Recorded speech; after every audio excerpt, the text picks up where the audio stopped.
हम तो कहते हैं जंग रोकना चाहते हैं, इसलिए हम कहते हैं कि भाई हम हम्म, छोटा मुल्क है, माड़ा मुल्क है, गरीब मुल्क है, हमारे साथ ज्यादती ना की जाए। हमें आपने न्यूक्लियर बनाया, इतनी बड़ी आपकी फौज है, 85 अरब डॉलर, 80 अरब डॉलर आपका डिफेंस बजट है, खुदारा ये हमारे साथ ना करें। हम तो उनको इसलिए ये चीजें करते हैं। तो मैडम आपको मतलब नहीं सर आप कह रहे हैं कि हम छोटे मुल्क हैं, हम गरीब मुल्क हैं, हम कमजोर मुल्क हैं। सर क्या बात कर रहे हैं? आपका मेडल ना वापस लेने की क्या बात कर रहे हैं? हम क्या बैठ के लेकिन मैडम एक बात बताएं, आपने ये चाइना का जिक्र किया, आपको लगता है कि पाकिस्तान चाइना से दूर हो रहा है? जो आप बात कर रही हैं, इंडिया चाइना के करीब हो रहा है, डू यू थिंक दिस? नहीं सर, दूर तो हम नहीं हो सकते। हमने इतना पैसा खा रखा है कि अगर हम चाहें भी तो हम दूर नहीं हो पाएंगे, क्योंकि चाइना जो है। तो पाकिस्तान ने तो कोई ऐसी भी लड़ाई की बात नहीं की। पाकिस्तान ने तो यही कहा है कि कई दफा कहा है कि आए, हमें बात करनी है, टेबल पे बैठना है। अगले दिन भी प्राइम मिनिस्टर ने ये बात की है। हम टेबल पे बैठने की बात करते हैं, भारत हमें मारने की बात करता है। मैडम थोड़ा सा तो है ना फर्क। सर देखें, वो तो हमें अपनी तरफ से कोई स्टेप भी तो लेना होगा ना। जिन लोगों को हमसे सालों साल से नाराजगी है, जिन जो हमें बार बार ब्लेम कर रहे हैं, मुख्तलिफ उनके अटैक जो हुए हैं उसके ऊपर, वो हमने किए नहीं किए उसके ऊपर तो मैं डिबेट नहीं करूंगी, लेकिन जाहिर है कि हमारी तरफ कुछ ना कुछ उन्होंने इल्जाम लगाए और उनके लिए उन्होंने सबूत भी दिए, हम नहीं माने। तो अब वो क्या करें? आपकी तरफ से वो आप कहेंगे डायलॉग, और आप डायलॉग क्या करेंगे? वो अगर फर्ज करें वो आ जाते हैं बातचीत करने, वो कहेंगे कि जी आपके यहाँ फलाना टेररिस्ट है, फलाना टेररिस्ट है, हाफिज सईद है, ये है वो है। आपने कह देना नहीं, वो तो है ही कोई नहीं। तो वो क्या बात करें आकर? आप खुद बताएं। जवाब तो हमें हमें अभी से पता है कि हमारे यहाँ से क्या रिप्लाई जाएगा। जब वो कहेंगे कि या मसूद अजहर की बात करेंगे, या हाफिज सईद की बात करेंगे, या और जितने नाम लिस्ट में होते हैं उनकी बात करेंगे, दाऊद इब्राहिम वगैरह, हमने तो सबको मना कर देना है कि नहीं वो तो है ही नहीं। कुछ को तो हम कह देंगे कि वो यहाँ पर मौजूद नहीं है, बाकियों को हम कह देंगे कि वो तो टेररिस्ट ही नहीं है, चाहे उनका यूनाइटेड नेशन में भी नाम लिखा हो। तो सर ऐसे लोगों से बात करके फायदा क्या होगा भारत को? या तो अपनी तरफ से कोई ऐसा स्टेप लिया जाए ना कि हम कहें कि हाँ, हम इस चीज को सॉल्व करने में सीरियस हैं, हाँ हम इस इशू को खत्म करना चाह रहे हैं। मैडम दहशतगर्दी तो पाकिस्तान में होती है। अभी इस महीने 4 पाकिस्तानी मेजर शहीद हुए हैं, 20-25 पाकिस्तानी जवान शहीद हुए हैं। अब सवाल ये पैदा होता है कि एक्टिव डेली बुनियादों पे पाकिस्तान के फौजी शहीद हो रहे हों और हम ये बात कह रहे हैं कि जी हम अपनी पोजीशन क्लियर करें, हम अपना जो है वो अपने आप को ठीक करें। मतलब अब पाकिस्तान का भी तो ये मौकफ है ना कि भारत पाकिस्तान में प्रॉक्सी कर रहा है। तो मैडम एक्चुअल बंदे तो अगर फॉर एग्जाम्पल 4 मेजर इंडिया में जो है वो जान से चले जाएं, तो इंडिया क्या करेगा? वो कहेगा अपने पाकिस्तान पे हमला करना है। पाकिस्तान के अंदर होते हैं, इंडिया कह रहा है, पाकिस्तान कह रहा है, इंडिया कर रहा है, लेकिन हम फिर भी उसको मैनेज करने की कोशिश कर रहे हैं। जो राहुल गांधी ने ये कहा था कि अगर इंडियन हुकूमत ये समझती है कि कश्मीर के अंदर या इंडिया के अंदर कोई वाक्य हुआ and they call it an act of war, तो इसका मतलब यह है कि बेसिकली तो जंग का इख्तियार आपने दहशतगर्दों को दे दिया भारत और पाकिस्तान के बीच में। तो जब पाकिस्तान के फौजी शहीद हो रहे हैं तो वो तो नहीं कह रहे हम इंडिया पे हमला कर देंगे, वो कह रहे हैं इसको मैनेज करना पड़ेगा, चीजों को देखना पड़ेगा। तो आपको नहीं लगता कि इस सिनेरियो को भी तो देखना पड़ेगा? वन साइडेड स्टोरी कैसे चलेगी, कितनी देर चलेगी? सर इंडिया पे तो हमला तब कर देते हैं ना जब वहां पर टेररिस्ट होते हैं। जब टेररिस्ट अपने ही हमने बिठा के रखे, हमने खुद ही बनाए हैं, हमने खुद ही प्रोड्यूस किए हैं। चाहे वो जनरल परवेज मुशर्रफ ने कहा हो, चाहे अभी आपके डिफेंस मिनिस्टर ख्वाजा आसिफ साहब ने कहा हो कि हम 30 ईयर्स मिलिटेंट्स को पालते रहे, हमारी गलती थी, हम डॉलर लेके ही करते रहे। तो जब आपके बिलावल भुट्टो जरदारी ये कहते हैं कि पाकिस्तान की एक हिस्ट्री रही है और उस पर हमें शर्मिंदगी है, तो सर फिर जब टेररिस्ट यहाँ पर होंगे तो हम भारत पे हमला क्यों कर देंगे? सब लोग तो यहाँ बैठे हुए हैं। ऐसा थोड़ी है कि वो लोग यहाँ पर मौजूद हैं, चाहे वो टीटीपी के लोग हों, चाहे वो बीएलए के लोग हों, चाहे वो ये टीएलपी के लोग हों, या बाकी बहुत सारी और भी ऑर्गेनाइजेशन है, आप जानते हैं हाफिज सईद की और किस किस की। तो ये लोग अगर यहाँ बैठे हैं तो मुझे समझ नहीं आ रही कि हम भारत पे अटैक क्यों कर देंगे। ये तो यही है। तो और बाकी हम अगर भुगत रहे तो हम इसीलिए भुगत रहे ना कि हमने इन लोगों को बनाया। हमने ना बनाया होता तो ऐसा ना होता। हमने इनको इस्तेमाल किया, कभी फलस्तीन के लिए तो कभी कश्मीर के नाम पर, और कह दिया कि जी ये तो फ्रीडम फाइटर है। अगर हमारे ऊपर आके फट जाता है कोई तो हम कहते हैं ये तो टेररिस्ट है, और अगर दूसरों के पास जाके हमारे लोग ये करते हैं तो हम कहते हैं वो तो फ्रीडम फाइटर है जी, वो तो आजादी की जंग लड़ रहे हैं। तो फिर बलोचिस्तान वाले किस बात की आजादी की जंग लड़ रहे हैं, या वो भी आप उनको भी टेररिस्ट कहेंगे? तो सर ये तो अलग गलत बात है ना कि अपने लिए कुछ और दूसरे के लिए बिल्कुल ही उसका मतलब कुछ और निकाल लेते हैं। नहीं मैडम, आप चले, आपका एक पॉइंट ऑफ व्यू है, लेकिन at the end of the day मुतासर पाकिस्तान है। दहशतगर्दी की जंग पाकिस्तान लड़ रहा है अभी भी। अभी आप मुझे ये बताएं ना, जस्ट एक पॉइंट मैं आपके सामने रखता हूँ। अगले दिन अमेरिका के सेंटकॉम चीफ ने ये पाकिस्तान आए, बल्कि 2 दिन पहले अमेरिका के यूएस स्टेट डिपार्टमेंट का डेलीगेशन आया, भारत अमेरिका और पाकिस्तान का काउंटर टेररिज्म डायलॉग हुआ। कभी अमेरिका ने ये नहीं कहा कि जी पाकिस्तान इंडिया में दहशतगर्दी करा रहा है। ठीक है, मतलब अभी तो जो वो पाकिस्तान की जो दहशतगर्दी की जंग है उसमें सपोर्ट करते हैं। तो आपको नहीं लगता कि जब इतने दुनिया के इतने मुल्क हैं, इंडिया कहता है पाकिस्तान को दहशतगर्द स्टेट करार दो, दुनिया में और भी तो 191-92 मुल्क है ना, वो तो नहीं कहते। तो आपको नहीं लगता कि ये थोड़ी पॉलिटिकल चीज है? अगर कोई ऐसी चीज हो जिसमें लार्जली पूरी दुनिया कह रही हो तो चलो फिर तो भाई ठीक है जी, भारत की बात बंदा मानता है जी, सारी दुनिया कह रही है। तो मैडम मेरा ख्याल है कि at the end of the day बैठना तो पड़ेगा, आके वो कहें कि चुक देंगे, कर देंगे। सर जो भुगतता है तो वही तो इल्जाम भी लगाता है ना। अमेरिका में थोड़ी हम जाके फट गए हैं, या बाकी दुनिया में जाकर हमारे लोगों ने कोई अटैक कर दिए हैं, या ये कहा है कि जी हम वो हमारी शहर गए और हम ऐसा कर देंगे वैसा कर देंगे, या हमारे लोग कहते हैं ना कि हाँ जी हमने मिलिटेंट्स बनाए और वहां गए, और ख्वाजा आसिफ साहब तो अभी डिफेंस मिनिस्टर इस वक्त भी है। तो सर जो भुगतता है, जिसके ऊपर पड़ती है, वही हमारे पर इल्जाम लगाएगा ना। पूरी दुनिया का तो हमने कुछ नहीं किया। और बाकी जो अमेरिका की बात है, तो अमेरिका ने तो हमें बनाया सर, अमेरिका ने तो हमें एक तरह से न्यूक्लियर वेपन्स भी दिए हैं। अमेरिका हमें टाइम टू टाइम यूज करता आया है, चाहे वो भारत के खिलाफ हो, चाहे चाइना के लिए हो, चाहे अफगानिस्तान के लिए हो। हमें पैसे मिलते हैं और हम उसके बाद काम कर देते हैं। तो वो हमें उस जगह क्यों ले जाएगा कि जहां पर के हमारे ऊपर सारे इल्जाम आ जाए। उसके बाद सर हाफिज सईद को यूएन ने ही कहा है ना डेजिग्नेटेड टेररिस्ट, इंडिया ने तो नहीं बनाया वो पेज। और इसी तरह से बाकी अभी भी दो लोगों को, बीएलए और जो दूसरी उन्होंने ग्रुप जो है उसको उन्होंने वो जो बलूचिस्तान का एक और ग्रुप है, उसको उन्होंने कहा है ना कि वो टेरर ऑर्गेनाइजेशन है। तो अभी हमारे जो फील्ड मार्शल साहब गए थे, वो यकीनन बात करके और ये करवा के आए होंगे, तो फिर टीएलपी को भी करवा लेना चाहिए था। तो अभी तक भारत की तरफ से तो सर ना कोई ऐसा अकेला बंदा कोई निकला है, ना कोई ऐसा ग्रुप है जिसको यूएन में आप कह दें कि जी टेरर ऑर्गेनाइजेशन में डाल दिया गया हो। तो जो हम चीजें बना रहे हैं, जो हम सपोर्ट कर रहे हैं, और उसके बाद हम मान भी नहीं रहे, तो सर वो तो चीज फिर हमें खुद को भी नुकसान करेगी ना। ऐसा तो नहीं है कि बाकी दुनिया को नुकसान होता रहेगा, या जिसके पास हम भेज रहे हैं उसी को नुकसान होगा, हमारा कुछ नहीं होगा। मैडम अमेरिका के क्यों इंडिया इतना खिलाफ हो रहा है? चले हम तो बुरे हैं, मतलब हमारे साथ तो उनके मसले हैं। इंडिया को भी आज मोदी साहब ने ट्रम्प और अमेरिका को अलर्ट कर दिया है और क्लियर मैसेज दिया, वार्निंग दे दी है। आपको लगता है कि मोदी साहब जो है वो एंटी अमेरिकन नैरेटिव को प्रॉप अप करेंगे इंडिया के अंदर? सर देखिए वो तो जाहिर है करेंगे, क्योंकि इंडिया जो है वो अमेरिका की बात सुन नहीं रहा ना, जैसे हम सुनते हैं। हमारी कोई इंडिपेंडेंट फॉरेन पॉलिसी तो है नहीं। हमारे यहाँ तो अगर बजट भी बनता है तो आईएमएफ वाले आके बैठ जाते हैं और वो बताते हैं कि जी आपने बजट कैसे बनाना है।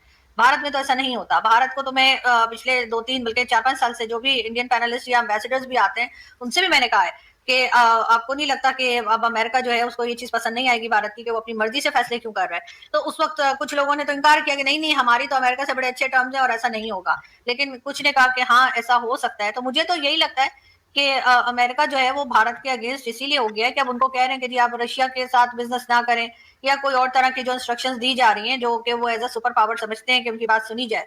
तो जब वो नहीं सुनी जाएगी सर, तो फिर यही होगा कि जो हो रहा है अब उसमें दो ही रास्ते थे, या तो भारत मान जाता हर बात को और हर चीज में जी हुजूरी करके और उनके हिसाब से अमेरिका के हिसाब से चलते, या फिर उन्होंने जाहिर है कि तगड़ा जवाब दे दिया। तो ये तो नहीं, होता ही था तगड़ा ना। जवाब किस चीज़ में तगड़ा जवाब दिया है? अच्छा वैसे मैडम एक बात है, मैं मोदी साहब को देखता हूँ, वो कहते हैं जी कि हमने ऑपरेशन सिंदूर में हम सेल्फ रिलायंट है। हम्म। हमने हर चीज़ अपनी इस्तेमाल की। S-400 अपना नहीं है, राफेल अपने नहीं है। तो जिन 2 चीज़ों का सहारा लिया वो तो अपने नहीं है, लेकिन वो जो बातें बोल देते हैं, बोल देते हैं। अब हम उन्हें क्या कह सकते हैं? सो मोदी साहब जो बोल देते हैं ज़रूरी तो नहीं वो बातें वज़न रखती हो, ठीक है? वो अब देखिए ना, वो ये एक ही चीज़ कहते हैं, ऑपरेशन सिंदूर में हम मुकम्मल सेल्फ रिलायंट।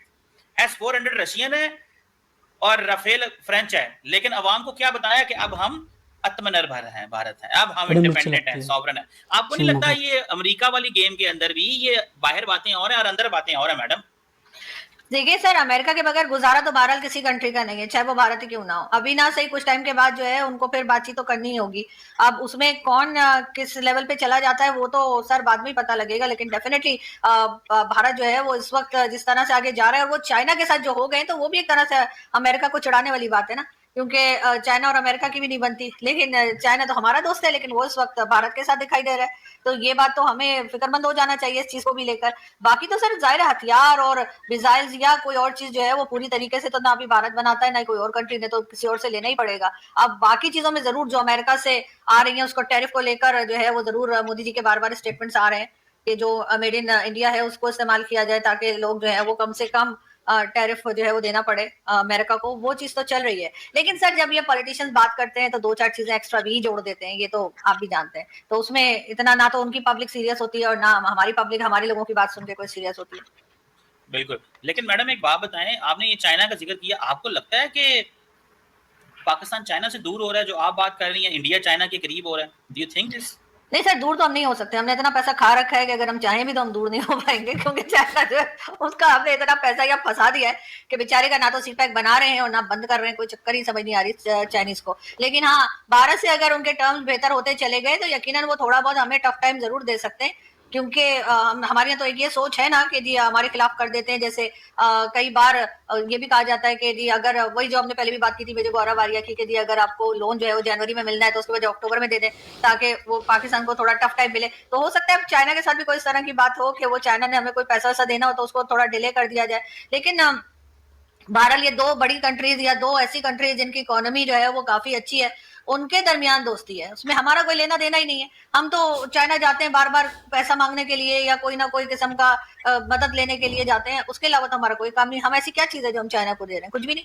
यहाँ सी पैक बन रहा है, उसमें भी दबा के करप्शन हो रही है, 12 साल में कुछ भी उसमें नहीं हुआ है, सभी लोग जानते हैं उसकी हकीकत भी, और कौन कौन पैसा खा के भाग गया, आसिम सलीम बाजवा और जिनके पिज्जा फ्रेंचाइज और क्या कुछ है, तो वो भी लोगों को मालूम है। दूसरी तरफ उनका चाबहार पोर्ट जो है वो भी ठीक ठाक चल रहा है, और इधर से अगर उनकी बातचीत चाइना से अच्छी हो गई, जो कि लग रहा है कि अभी कुछ अरसे चलेगी, तो यकीनन पाकिस्तान का तो उसमें नुकसान ही है और कुछ नहीं। तो हमें तो ये डर तो लगा ही रहेगा ना कि कहीं चाइना भी ना हमारे पास से निकल ना जाए। अगर कुछ वापस नहीं ले सकता तो मजीद कुछ और देने में हो सकता है कि चाइना जो है वो मना कर दे पाकिस्तान को, फंड मजीद ना दे। मैडम आप ऐसी क्यों बातें कर रही हैं? आप ऐसी क्यों बातें कर रही हैं? हमारा जो है ना फंड आप फंड बंद कराना चाहती हैं हमारे, मैं आपका हिसाब ला लिया थोड़ा पूरा। सर जब तक ये बंद नहीं होगा ना, हम लोग खुद काम करना शुरू नहीं करेंगे। जब तक हमें ये IMF, world bank, China, Saudi Arabia इधर से पैसा मिलता रहेगा, हमारे लोगों ने काम करना जो है वो शुरू नहीं करना है। ये इसी पे रह गए हैं, पहले फिर मैडम भी शायद कुछ हुआ करता था। नहीं है। तो आप मुझे ये बताएं कि ये जो मैडम इन्होंने बात की थी कि मोदी साहब ने ये कहा है कि पाकिस्तान की न्यूक्लियर ब्लैकमेल को हम जो है ना वो नहीं करेंगे। न्यूक्लियर ब्लैकमेल पाकिस्तान ने कब कर दी है? रोज इंडिया न्यूक्लियर ब्लैकमेल, हालांकि बात कोई नहीं है, आप कभी कभी किसी पाकिस्तानी जनरल को बोलते हुए उसके मुंह से लफ्ज न्यूक्लियर बता दें जो उसने लिया हो, कभी नहीं। लेकिन वो मीडिया में एक चीज लेके आते हैं ताकि वेस्ट को दिखाएं, अमेरिका को, यूरोपियन प्रेस को दिखाएं कि पाकिस्तान जनाब न्यूक्लियर चला देगा, न्यूक्लियर भाई हमला आप कर देते हैं, फिर कहते हैं न्यूक्लियर की जो है ना न्यूक्लियर भी पाकिस्तान ब्लैकमेल करता है। तो ये जो पाकिस्तान को बार बार न्यूक्लियर ब्लैकमेल का कहा जाता है, आपको लगता है कि अमेरिका, इंडिया जो है वो अमेरिका से मदद लेना चाहता है कि मुझे बचाएं मेरे ऊपर कहीं पाकिस्तान न्यूक्लियर ही ना चला दे? सर हमारे यहाँ के पॉलिटिशियन है ना, शेख रशीद साहब और दूसरे जो कहते रहते हैं पाव पाव के बम में हम वो फेंक देंगे। अभी हमारे जो डिफेंस मिनिस्टर हैं ख्वाजा आसिफ साहब, उन्होंने भी कहा था कि जी हम न्यूक्लियर पावर है और हम ये कर देंगे वो कर देंगे। सर ये तो पॉलिटिशियंस तो हमारे इस किस्म की स्टेटमेंट देते हैं। मैंने किसी और कंट्री में जहाँ पे न्यूक्लियर वेपन हो उनके उनके लोगों को ऐसी बात करते नहीं देखा जो हमारे यहाँ बातें की जाती हैं। तो उसी को लेकर उन्होंने कहा होगा कि भाई इतने मिच्योर किस्म के लोग हैं जो हर वक्त यही बात करते रहते हैं कि जी हम न्यूक्लियर मार देंगे या ये न्यूक्लियर वॉर छेड़ देंगे। दूसरी बात, वो कोई एग्रीमेंट थोड़ा है, वो हम बेशक नो फर्स्ट यूज कहते रहे, चला वो दें पहले, ये कौन सा कोई फार्मूला है? हम तो कहते हैं जंग रोकना चाहते हैं, इसलिए हम कहते हैं कि भाई हम छोटा मुल्क हैं, बड़ा मुल्क है, गरीब मुल्क है, हमारे साथ ज्यादती ना की जाए। हमें आपने न्यूक्लियर बनाया, इतनी बड़ी आपकी फौज है, 85 अरब डॉलर, 80 अरब डॉलर आपका डिफेंस बजट है, खुदारा ये हमारे साथ ना करें। हम तो उनको इसलिए ये चीजें करते हैं। तो मैडम मतलब सर आप कह रहे हैं कि हम छोटे मुल्क हैं, हम गरीब मुल्क हैं, हम कमजोर मुल्क हैं। सर क्या बात कर रहे हैं? आपका मेडल ना वापस लेने के क्या बात कर रहे हैं? क्या बैठ बात सीधी सी है ना कि हम छोटा मुल्क नहीं है क्या? मानते तो नहीं ना सर, हम चौधरी तो बने रहते हैं। हम मान जाए ना, वो जैसे आदर्श कावल जी कहते थे ना कि भारत के साथ पाकिस्तान को ऐसे बात करनी चाहिए जैसे बड़े भाई से छोटा भाई करता है, लेकिन हम तो कभी ऐसे नहीं करते। हम तो आप लोग चौधरी बने रहते हैं। मेरी बात सुने। तो जैसे कि आपने क्लिप में देखा, चीमा जिसको मेडल मिल चुका है पाकिस्तानी गवर्नमेंट से, जिसके अब बोल बदल चुके हैं, पहले भारत की तारीफ़ें करता था, अब वो भाई साहब अब तो बस अपने पाकिस्तान गवर्नमेंट के ही गुण गाता रहता है। आसिम मुनीर के भाई साहब, आसिम मुनीर तो भाई साहब वहाँ का खुदा है और मतलब कि फील्ड मार्शल बनने वाला है, बहुत कुछ करने वाला। पाकिस्तान तो बुलंदियों को छू रहा है और अमेरिका पाकिस्तान के साथ में है, फंड मिलेंगे, लोन मिलेगा, भीख मिलेगी, ज़कात मिलेगी, सब कुछ चीमा करता है। और अब भारत से कह रहा है कि अब इस डिबेट में जो डिस्कशन चल रहा था, इसमें चीमा बोल रहा है कि भारत हमसे हमसे दोस्ती क्यों नहीं कर रहा, मतलब चीन से दोस्ती कर सकता है, मतलब कि चीन से मतलब कि यारियाँ चल रही हैं, झप्पियाँ लग रही हैं, लेकिन पाकिस्तान के साथ दोस्ती नहीं करेगा भारत। अरे भाई साहब, भारत कैसे दोस्ती करेगा तुम्हारे साथ में? तुम पहले टेररिस्ट को तो रोको, पहली शर्त तो पूरी करो, तभी तो बात होगी, कश्मीर पे बात होगी। भारत बार बार बोल चुका है बात होगी तो कश्मीर पे होगी, पीओके पे होगी, पीओके पे बात होगी, मिलिटेंट्स पे बात होगी कि भाई साहब कब मिलिटेंट्स प्रोड्यूस करके भारत में भेजना बंद करोगे भाई साहब, पहले ये बता दो, ठीक है। जो पाकिस्तानी मिलिटेंट्स जो पाकिस्तान जो प्रोड्यूस करता रहता है ना, वो पूरी दुनिया के लिए खतरा है, सिर्फ भारत के लिए नहीं, पूरी दुनिया के लिए खतरा है। हाफिज़ सईद, मसूद अजहर भाई साहब UN डेजिग्नेटेड टेररिस्ट हैं ये सब भाई साहब, उनको पाल के रखता है और कहता है कि ये तो जेल में है, जेल में है, जेल में है। हाउस अरेस्ट भी नहीं कर रखा उनको, हाउस अरेस्ट भी वो नाम का है, हाउस अरेस्ट भी वो दंतनाते हुए फिरते हैं। कोई किचन में कुछ बना रहा है, कोई कुछ बना रहा है, कोई कहीं घूम रहा है, कहीं ये वो। भाई जेल में तो भाई साहब इमरान खान है, इमरान खान है जेल में, तो वो बेचारा बैठा पड़ा है जो कि CPEC पे सबूत मांग रहा था, वो पेपर्स मांग रहा था कि कितनी दर पे लोन दिया गया है, कितनी ब्याज पे लोन दिया गया है, उसको लात मार के उसे कुर्सी का लात मार के उसको जेल में डाल दिया गया है। इमरान खान था इमरान खान है जेल में, तो तुम बातें बड़ी बड़ी करते हो, बताओ यार। पाकिस्तान हमेशा डिनाइल मोड में रहता है, हमेशा डिनाइल मोड में। वो जी देखो जी हमारे यहाँ ये नहीं है, हमारे यहाँ बता दो कि हमारे यहाँ टेररिस्ट बैठे हुए हैं। यूएन तुम्हारे टेररिस्ट को बैन कर रहा है, और मतलब कि और अमेरिका तुम्हारे टेररिस्ट को बैन कर रहा है, और तुम बात करते हो कि भारत कर रहा है। भाई साहब भारत कहाँ से कर रहा है, पता नहीं कितने तुम हमले कर चुके हो, कितने सबूत दे चुके हो, लेकिन भारत अब सबूत नहीं देगा ना तुमको यार, बहुत टाइम हो गया अब, ठीक है ना। जो इंडिया चाइना के जो रिलेशंस बन रहे हैं, वाह, सबसे बढ़िया है कि भाई साहब इंडिया चाइना के रिलेशनशिप बने और फिर पाकिस्तान को दबाया जाए। चाइना ने जो लोन दे रखा है ना पाकिस्तान को, सबसे बेहतरीन काम है। चाइना ने जो विदाउट डॉक्यूमेंटेड लोन दिया है, मतलब कि पता नहीं कितनी दर पे लोन दिया है। पाकिस्तान के पास तो सब, चाइना के पास तो सब चीज़ का हिसाब है, लेकिन पाकिस्तान के पास नहीं है कि वो कितना पैसा खा चुके हैं पाकिस्तान का CPEC के नाम पे, लोन के नाम पे कितना सारा पैसा खा लिया है। लेकिन भाई साहब पाकिस्तान को नहीं पता कि कितनी दर पे लोन दिया गया है। भाई साहब 50% पे भी हो सकता है वो लोन, जो कि इमरान खान पूछने की कोशिश कर रहा था, जिसको साइडलाइन कर दिया गया है। लेकिन भाई साहब अब पाकिस्तान का तो कुछ होने वाला है ही नहीं भाई साहब, क्योंकि वो कर्जे में ही दबा रहेगा। इस साल उन्होंने 2.5 से 3 बिलियन डॉलर का तो सिर्फ अपना कर्ज निपटाया है, सिर्फ कर्ज निपटाया। उसमें से भी जो फंड्स आते हैं ना, फंड्स जो आते हैं वो तो ज़कात हो गई ना, भीख हो गई, वो तो लौटाने की ज़रूरत नहीं पड़ती पाकिस्तान को, वो तो भीख है। लेकिन जो लोन देता है उसकी किस्त तो देनी पड़ती है ना, 2 से 3 बिलियन डॉलर का जो अपना किस्त दी है पाकिस्तान ने, असल नहीं दिया है, सिर्फ ब्याज भरी है पाकिस्तान ने, इतनी दर पे ब्याज भाई साहब। और फिर उसके बाद जो कुछ बचा कुचा होगा वो डिफेंस में डाल दिया, और मिनिस्टर्स के अपने लंदन पेरिस चला गया जहाँ पे उनके घर हैं, और जो पाकिस्तानी आर्मी में बढ़ गया। बस पाकिस्तान की आवाम जाए भाड़ में और पाकिस्तान चढ़े पहाड़ पे ये राइमिंग हो गई। यूएस इंडिया के जो क्या बोलते हैं, यूएस इंडिया के जो मतलब ये जो सिचुएशन चल रही है ना, इसमें समझ रहा है पाकिस्तान ने अमेरिका को अब अपना बाप बना रखा है कि भाई साहब देखो, भारत के साथ तो भाई साहब दोस्ती टूट गई है अमेरिका की, अब हमारा चांस है भाई साहब।